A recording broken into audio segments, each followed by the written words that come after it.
এটা আসলে গতকালকের একটা ঘটনা, আদালতে ভাঙচুরের মতো বিষয় হয়েছে, বিচারককে হুমকি দেওয়া হয়েছে, সেই সাপেক্ষে দ্রুত বিচার নিয়ে একটা মামলা হয়েছে, আমাদের কোতোয়ালি থানায় মামলা রুজু হয়েছে। সেখানে বাদী হয়েছেন একজন আদালতের একজন বেঞ্চ সহকারী। তো সেই সাপেক্ষে 1 নম্বর আসামি আটক হয়েছে, তাকে ইয়াতে প্রেরণ করা হয়েছে। বিজ্ঞ আদালতের নির্দেশে তাকে কাস্টডি দেওয়া হয়েছে। এজাহারনামীয় 12 জন আছে, অজ্ঞাতনামা আছে। 1 নম্বর আসামি আটক হয়েছে, লিঙ্কন নাম তার, সাদিকুল ইসলাম লিঙ্কন, জেলা আইনজীবী সমিতির সভাপতি। গ্রেফতারের বিষয়ে আমরা অভিযান চলমান আছে। এই তো আদালতে ভাঙচুরের একটা বিষয় আছে, যার উল্লেখিত যে বিষয়ে বিচার কার্যে বাধা।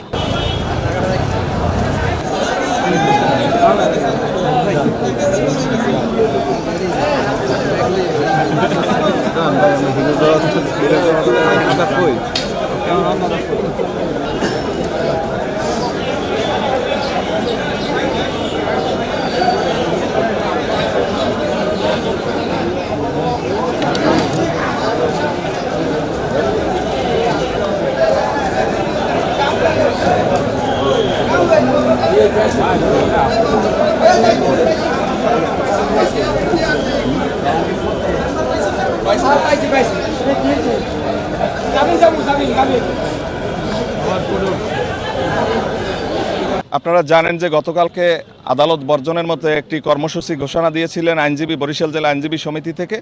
এই কারণে ওইখানে যখন বরিশাল জেলা আইনজীবী সমিতির সদস্যরা প্রতিবাদ করতেছিলেন, ওই প্রতিবাদকে কেন্দ্র করে বিজ্ঞ বিচারক ক্ষুব্ধ হয়েছেন এবং ওনারা বেঞ্চ সহকারীকে দিয়ে একটি মামলা আজকে রুজু করে আমাদের বারের আইনজীবী সমিতির সম্মানিত সভাপতি অ্যাডভোকেট সাদেকুর রহমানকে গ্রেপ্তার করেছেন। ইতিমধ্যে আপনারা সেই বিষয়টি জেনেছেন।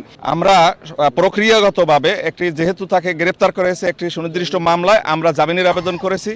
জামিনের আবেদনের চিফ মেট্রোপলিটন ম্যাজিস্ট্রেটকে আমরা এইটা যখন দায়ের করার পরে আমরা শুনানি করার জন্য গিয়েছিলাম, কিন্তু উনি আমাদেরকে শোনেননি।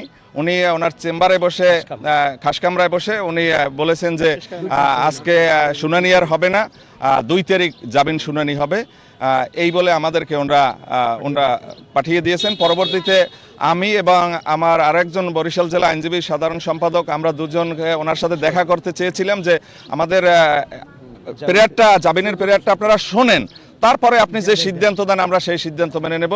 কিন্তু উনি আমাদেরকে দেখা করারও সুযোগ দেননি এবং উনি আদালতেও ওঠেননি। মামলার বিষয়ে আসলে মোট 12 জনকে আসামি করে এবং অজ্ঞাতনামা 13-14 জনকে আসামি করে একটি মামলা দায়ের করেছেন। ওনারা সরকারি কাজে বাধা এবং আইন শৃঙ্খলা বিঘ্নকারী অপরাধ দ্রুত বিচার আইনেও এই মামলাটি দায়ের করেছেন। সবচেয়ে কষ্ট হইতেছে কেউ জানো, বুঝতে পারবো না।